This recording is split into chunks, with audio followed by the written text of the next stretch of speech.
living standards for black Americans.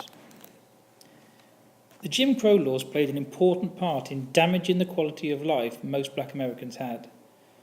The laws limited their opportunities to work, and many black Americans moved to the north of the country where they did have a chance of some work. This was called the Great Migration. This was even more prevalent after the First World War, but happened pretty much between World War I and World War II. In things like sport, chances to compete had been very limited throughout the first half of the 20th century.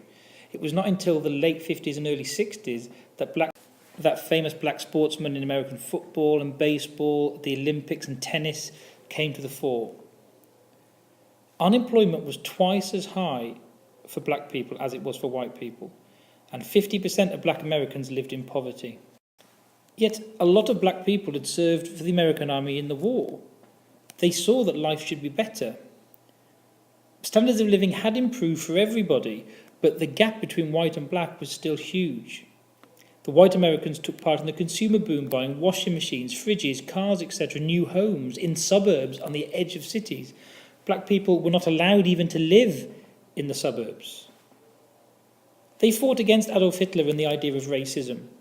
Yet racism in America was very slow to clear. As black Americans began to move north to places like Chicago, those in the South continued to work on farms, but didn't really benefit until towards the end of the 1960s.